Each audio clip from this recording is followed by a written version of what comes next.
Hello students, इस video में हम unit some basic concept of chemistry का एनसीईआरटी न्यूमेरिकल सॉल्व करेंगे। स्टेटमेंट देखो क्या है। The density of 3m solution of NaCl is 1.25 gram per ml। Calculate the molarity of the solution. यहाँ पर हमारे पास NaCl का एक सॉल्यूशन है जिसकी मोलैरिटी दे रखी है, कितनी है, 3 है। मोलैरिटी को कैपिटल M से डिनोट करेंगे हम। यहाँ पर इस सॉल्यूशन की जो NaCl का सॉल्यूशन है उसकी डेंसिटी भी गिवन है 1.25 ग्राम पर ml, और निकालना क्या है, मोलैरिटी निकालनी है सॉल्यूशन की, और ये डिनोट होती है स्मॉल m से। ठीक है, स्मॉल m से डिनोट करते हैं मोलैरिटी को। अब जो चीज़ हमने निकालनी है, मोलैरिटी निकालनी है, उसका फॉर्मूला हमें पता होना चाहिए। मोलैरिटी का फॉर्मूला हम यहाँ पर लिख लेते हैं, क्या होता है, number of moles of solute, number of moles of solute divide में क्या आएगा, mass of solvent, mass of solvent in KG. अब देखो यहाँ पर जो सोल्यूट है वो क्या है, NaCl है। ठीक है, और इस फॉर्मूले के अकॉर्डिंग हमें यहाँ पर किस किस चीज़ की नीड होगी, मोल्स ऑफ सोल्यूट की नीड होगी, और mass of solvent in KG में इसकी नीड होगी। ठीक है, अब ये न्यूमेरिकल में डायरेक्ट तो गिवन नहीं है, तो इनको हम 1 बाय 1 करके निकाल लेते हैं। जो न्यूमेरिकल में हमें वैल्यूज़ गिवन है ना, यहाँ पर डेंसिटी और मोलैरिटी गिवन है, इनको यूज़ करके हम इन दोनों को निकाल लेंगे। ठीक है, अब यहाँ पर देखो, सबसे पहले जो ये 3m है, मतलब ये सॉल्यूशन की मोलैरिटी गिवन है। इसका मतलब क्या है, यहाँ पर लिख लेते हैं 3m NaCl solution means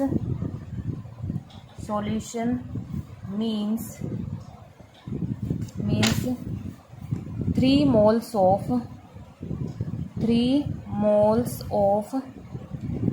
moles of NaCl are present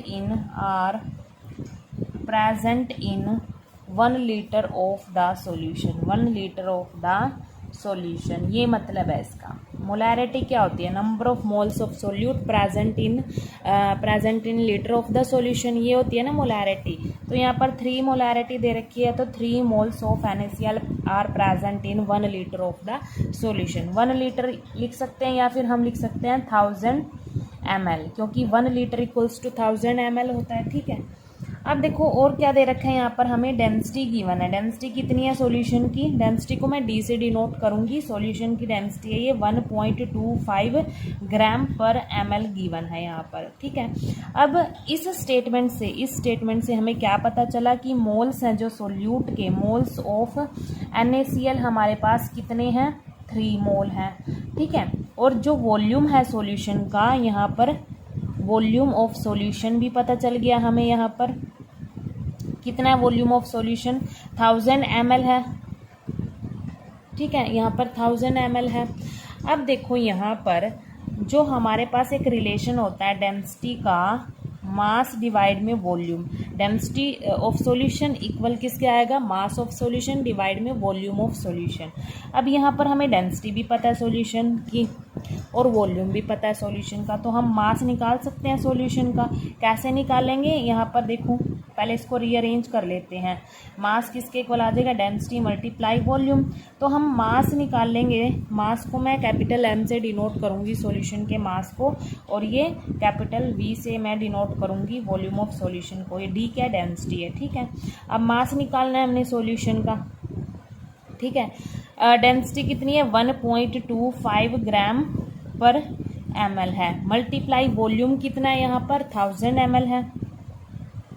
ठीक है, ml से ml, ये जो ml से ml इनवर्स है ये कैंसिल हो जाएगा, यहाँ पर यूनिट कितनी बचेगी, ग्राम बचेगी। ठीक है, अब इसको हम सोल्व करेंगे तो कितना आएगा, यहाँ पर 1250 ग्राम आ जाएगा। ये किसका आ गया, मास आ गया ऑफ सॉल्यूशन का, मास ऑफ सॉल्यूशन।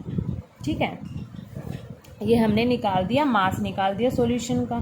ठीक है, अब एक चीज़ और देखो, यहाँ हमें मोल्स पता है, तो हम यहाँ से इस मोल्स को यूज़ करके, जो मोल्स ऑफ NaCl है इनको यूज़ करके हम NaCl का एक्चुअल मास निकाल सकते हैं। मोल्स का फॉर्मूला क्या होता है, एक्चुअल मास, देखो मोल्स ऑफ NaCl है यहाँ पर। ठीक है, एक्चुअल मास ऑफ NaCl यहाँ पर लिख लेते हैं actual mass of NaCl divide में मोलर मास ऑफ NaCl। ठीक है, जो मोल्स हैं ये NaCl के यहाँ पर कितने दिए हुए हैं, 3 मोल दिए हुए हैं। ठीक है, और एक्चुअल मास हमें पता नहीं है, ये हम निकाल लेंगे। Actual mass of NaCl divide में molar mass of NaCl। Molar mass हम इसका एक साइड में कैलकुलेट कर लेते हैं। मोलर मास ऑफ NaCl ये तो हम कैलकुलेट कर सकते हैं ना, क्योंकि हमें जो ये एलिमेंट्स हैं इनका एटॉमिक मास पता है, तो मोलर मास हम कैलकुलेट कर सकते हैं यहाँ पर आसानी से। देखो, जो इन एलिमेंट्स का जो एटॉमिक मास होता है उसको याद रखने की मैंने एक ट्रिक बताई है, उसकी एक अलग से वीडियो भी बनाई है, तो आप वो वीडियो देख सकते हैं, आपको एटॉमिक मास याद हो जाएंगे सारे एलिमेंट्स के। तो यहाँ पर देखो, जो सोडियम का एटॉमिक मास होता है वो कितना होता है, 23 होता है, और जो क्लोरीन का होता है वो कितना होता है, 35.5 होता है। यहाँ पर इनको हम सम करेंगे, इसका कितना आएगा, ये 58.5 ग्राम पर मोल आ जाएगा, इसका मोलर मास आ जाएगा NaCl का। ठीक है, अब हम इस मोलर मास को कहाँ पर पुट करेंगे, जो मोल्स का फॉर्मूला है ना, actual mass of NaCl divide में molar mass of NaCl। Molar mass की जगह हम ये पुट कर देंगे, कितना है, 58.5 ग्राम पर मोल है। ठीक है, अब हमने यहाँ पर क्या निकालना है, एक्चुअल मास निकालना है NaCl का। इसको हम एक साइड रखेंगे, क्रॉस मल्टीप्लाई कर देंगे, मास ऑफ NaCl 3। यहाँ पर देखो, मोल इनवर्स से मोल कैंसिल हो जाता है, यूनिट बचेगी सिर्फ ग्राम। ठीक है, 3 को हम यहाँ पर 58.5 ग्राम से मल्टीप्लाई करेंगे तो कितना आएगा हमारे पास, यहाँ पर 175.5 ग्राम आ जाएगा। ठीक है, ये हमने क्या निकाल दिया, एक्चुअल मास निकाल दिया NaCl का। अब देखो, हमें इसमें किसकी नीड है, यहाँ पर मोल्स तो पता है हमें, सोल्यूट के कितने मोल्स हैं, 3 मोल है। मास ऑफ सोलवेंट की नीड है यहाँ पर हमें। मास ऑफ सोलवेंट कैसे निकालेंगे, देखो, जो सॉल्यूशन का जो टोटल मास है सॉल्यूशन का, वो हमने यहाँ पर निकाल लिया। ठीक है, और जो सोल्यूट का मास है वो भी निकाल लिया। अब ये जो सॉल्यूशन होता है वो कैसे बनता है, सॉल्यूशन कैसे बनता है, जब हम सोल्यूट और सोलवेंट को मिक्स करते हैं तभी ये सॉल्यूशन बनता है। ठीक है, तो हमने यहाँ पर क्या निकालना है, सोलवेंट का मास की नीड है हमें यहाँ पर। ठीक है, तो वो कैसे निकालेंगे, मास ऑफ सोलवेंट कैसे निकालेंगे मास ऑफ सोलवेंट, जो सॉल्यूशन का मास है उसमें से हम सोल्यूट के मास को माइनस कर देंगे। मास ऑफ सॉल्यूशन माइनस करेंगे मास ऑफ सोल्यूट। ठीक है, मास ऑफ सोलवेंट निकल के आ जाएगा हमारे पास। चलो वैल्यू पुट करते हैं। मास ऑफ सॉल्यूशन कितना है, ये है mass of solution 1250 gram minus mass of solute क्या NaCl ही तो है, इसका निकाला अभी हमने, तो 175.5 ग्राम। तो क्या आ गया मास ऑफ सोलवेंट, यहाँ पर क्या आएगा मास ऑफ सोलवेंट, ये आ जाएगा हमारे पास 1074.5 ग्राम आ जाएगा, 1074.5 ग्राम।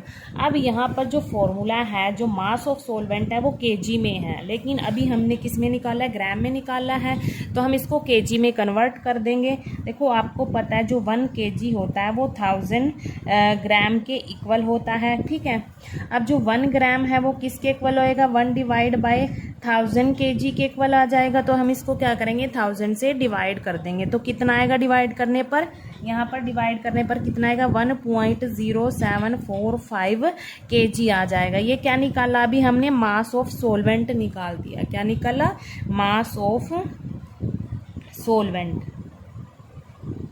ठीक है। अब देखो अकॉर्डिंग टू फॉर्मूला हमें जिस जिस चीज़ की नीड थी यहाँ पर वो हमने निकाली। मोल्स तो हमें इस स्टेटमेंट से पता चल गए थे, कितने मोल थे, 3 मोल थे। और जो मास है सॉल्वेंट का वो अभी हमने निकाला, कितना है, 1.0745 kg।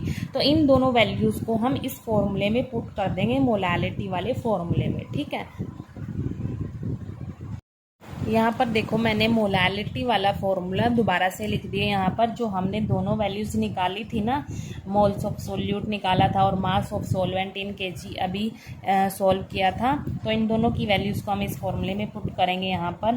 तो मोलालिटी हमारे पास किसके इक्वल आ जाएगी, number of moles of solute, जो नंबर ऑफ मोल्स थे ना NaCl के वो कितने थे, 3 थे, अभी निकाले थे हमने, ठीक है। Mass of solvent in KG में वो भी निकाला हमने, वो कितना था, 1.0745। यहाँ पर ये मोल है ना, 3 मोल, यहाँ पर ये केजी में है मास ऑफ सॉल्वेंट, ठीक है। अब देखो यहाँ पर डिवाइड में ये केजी में है, ऊपर जाके क्या हो जाएगा, ये केजी इनवर्स हो जाएगा, ठीक है। अब इनको हम डिवाइड करेंगे तो कितना आएगा, 2.79 मोल पर केजी हो जाएगा। ये क्या हो जाएगा, 2.79 मोल पर केजी। ये क्या आ गया हमारे पास, मोलालिटी आ गई। क्या आ गई, मोलालिटी। और इसको हम क्या लिख सकते हैं, 2.79 स्मॉल m से डिनोट कर सकते हैं इसको, मोलालिटी को, ठीक है। तो ये न्यूमेरिकल में पूछा था, मोलालिटी पूछा था, कितनी आए, 2.79 स्मॉल m, ठीक है। ये सॉल्यूशन की मोलालिटी है। मोलारिटी तो गिवन थी ना न्यूमेरिकल में, और उन्होंने हमें कैलकुलेट क्या करनी थी, मोलालिटी कैलकुलेट करनी थी, ठीक है। उन्होंने मोलालिटी पूछी थी सॉल्यूशन की।